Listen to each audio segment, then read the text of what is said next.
আপনাদের সকলের প্রিয় সামিউল্লাহ ভাই আজকে আপনাদের মাঝে হাজির হয়েছে নতুন একটা প্ল্যান নিয়ে। সময় নাই তাড়াতাড়ি। হ্যাঁ, সময় নেই তার, সে ব্যস্ত লোক। হ্যাঁ, আপনি বলেন বস। বস, আমি একটা হ্যাপি টয়লেট বানাবো। হ্যাঁ, সে হ্যাপি টয়লেট বানাবো। হ্যাপি টয়লেট তুই সাথে দিলে এটা আরো দ্রুত হবে। আমি সঙ্গ দেবো, আমি বলছি তো। পাশে আছেন নাকি পাশে আছেন সেটা আমি দুই জায়গাতেই আছি। পাশে থাকতে হবে। আচ্ছা, পাশে থাকলে চলবে না। আচ্ছা আচ্ছা, আমি একটা হ্যাপি টয়লেট বানাবো। হ্যাঁ, যাদের রোগ আছে, যারা একটু বিলাসী জীবন পছন্দ, যারা একটু শৌখিন, সবার জন্য প্রযোজ্য। হ্যাঁ, শুধু গরিবের জন্য প্রযোজ্য না। হ্যাঁ, যাদের আমি একটা শুধু হাই কমেন্টের জন্য এরকম ভাবে বসে না। হ্যাঁ, এভাবে বসে বসার পরে মনে করে যে এই বাম পাশ দেওয়ালে, হ্যাঁ, বাম দেওয়ালে ঠিক এই জায়গাটা, দেওয়ালের সাথে না, মানে দেওয়াল থেকে একটু এদিকে, দেওয়ালের এই একটু সামনে বসার সময় এই জায়গা আমি একটা ডিসপ্লে সিস্টেম করবো, ওয়াটারপ্রুফ ডিসপ্লে। আচ্ছা, মানে ওই যে ডিসপ্লেটা দেওয়ালের সাথে একটা ডিভাইস থাকবে, লাগানো থাকবে। হ্যাঁ, ডিসপ্লেটা একদম ভিতরে আটকে থাকবে। যখন তুমি কাম সারার জন্য যাবা, তখন সেন্সরে জিনিসটা খুলে ওপেন হয়ে যাবে, ওপেন হয়ে তোমার সামনে আসবে। আরে শাবাশ, মানে ভিতরে থাকবে তখন তো ওয়াটারপ্রুফ, একদম পুরো ওয়াটারপ্রুফ। এরকম ভাবে এটা শিওর করাবো যে ওয়াটার যেন একটু না ভিতরে, হ্যাঁ, ওয়াটার ঢোকা যাবে না, ওয়াটার ঢোকা যাবে না কোনো মতে, সেটা যে ওয়াটারই হোক না, যে ওয়াটার তার অম্লত্ব যতই হোক না কেন, তার পিএইচ এর মান যতই হোক না কেন, আমরা কোনো ওয়াটার ঢুকতে দিব না। আমাদের কোম্পানি এটা সর্বোচ্চ ইনসিওর করবে। হ্যাঁ, ওয়াটার কোনো ভাবে ঢোকা যাবে না, গ্যারান্টি একদম। আমরা আপনি হ্যাঁ করব, আপনি যে ওয়াটার দিয়ে শট মারেন না কেন, ওয়াটার কোনোদিন ঢুকবে না, এটা অক্ষয়। খুলে আসবে, বসলেন, সেন্সর থাকবে, খুলে সামনে আসলো, হ্যাঁ আসলো, আপনাকে একটা সুন্দর ওয়েলকাম জানালো, welcome today, welcome to happy toilet, welcome to happy toilet, your মলত্যাগ শুভ হোক, শুভ কামনা রইলো। এতে কয়া সে যে জিনিসটা পছন্দ করে আমরা ওটা সেট করে দেবো।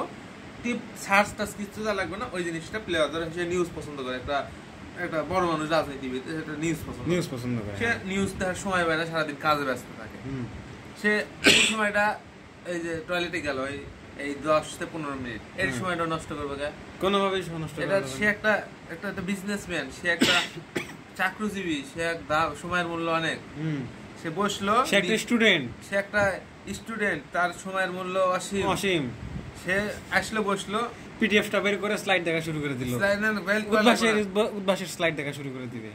ওটা স্টুডেন্ট যেরকম চাইবে মানে বসবে, ওপেন হয়ে যাবো, এরকম একটা ইন্ট্রো দিয়া কিচ্ছুটি ভালো লাগবে না, যে পোস্ট আগে সেট করা থাকবো, ওইটা নিউজ চলে সময় সংবাদ নিউজ, সে বসে নিউজ দেখতেছে আর সে কাজ করতেছে। আচ্ছা আচ্ছা, মিস্টার এন্টারপ্রেনার, আপনি একটা কোশ্চেনের অ্যানসার দেন যে ডিসপ্লে অন হইলো, ঠিক আছে মানলাম, তারপরে কার কি পছন্দ সেটা বুঝবে কিভাবে? সেটা তো আমরা কোম্পানির অর্ডার দেওয়ার সময় প্রশ্ন করাবো, আপনি কোন জিনিস, আপনি রুচি কি, আপনি বড় মানুষ, স্টুডেন্ট না, আপনি কোন পেশার, আপনি কি দেখতে পছন্দ করেন, আপনি কি আমরা যে কি দেখবেন। আচ্ছা আচ্ছা, আমরা যে হোস্টেলে একটা টয়লেট ইউজ করি, ওই টয়লেট ইউজ করি 1 2 3 4 দিকে 5 জনের টা সেট করা যাবে না। তোমাদের জন্য, গরিবদের জন্য প্রজেক্ট না। আপনি তাহলে অনেক বড় লোক। আপনি ভাই কোন টয়লেটে থাকেন ভাই? এটা ঢাকা শহরে যারা উচ্চবিলাসী, যারা শৌখিন, উচ্চবিলাসী, হাত তো দেখা যাচ্ছে না ভালো করে, আরেকটু ভাই, শৌখিন তাদের জন্য এর প্রজেক্ট। মনে করেন যারা হাই কমোড যাদের আছে, শুধু তারা বসে জিনিসটা একটা হ্যাপি। এটা কি তোমার রুমুর স্মৃতির কথা মনে করে দেয়? আপনার প্রজেক্ট বস, আপনার প্রজেক্ট। হ্যালো বস, আপনি ঘুমিয়ে যাচ্ছেন কেন, নিভে যাচ্ছেন কেন? আপনাকে এভাবে নিভে যেতে আমরা দেখতে পারি না বস, আপনি নিভে যেতে পারেন না, আপনি জেগে উঠুন। আপনি রুমুর অন্য কারো নাম বলে আপনি জেগে উঠুন, আপনি এভাবে নিভে যেতে পারেন না, আপনি কষ্ট পেন না বস। আপনার এক্স এর কথা আমি মনে করি, আমি দুঃখিত বস, আপনি উঠেন বস। না বস, আপুটি ঘুম এসে পড়েছে। আপু ওঠেন, আপু, ও আপু। যাই হোক, আমাদের ঠান্ডা ভাই ঘুম এসে পড়েছে। ঠান্ডা ভাই এখন ঠান্ডা হয়ে গেছে, সে আর উঠবে না। তবে আপনারা যদি এখানে তার খাটের পাশে একটা সুন্দর লোগো লাগানো আছে, যদি কেউ বুঝতে পারেন, একটা রহস্যের উদাহরণ আপনি করে ফেলতে পারবেন। এখানে একটা এই যে অনেকটা লাস্টে 2 এর মতো দেখা যায়, মাঝখানে একটা আই, এখন এই ক্রসের মধ্যে একটা চিহ্ন লুকিয়ে আছে, এই চিহ্ন আপনারা বের করতে পারেন, তাহলে বুঝবো আপনার একটা বুদ্ধিমান মানুষ। তো ভাই একটা বিদায় দিয়ে দেন ভাই। আচ্ছা ভাই, ভাই তার এক্সের নাম শুনতে পেরে কষ্ট পেয়েছে। ভাই কাঁদবেন না ভাই, ভাই আপনি কাঁদবেন না।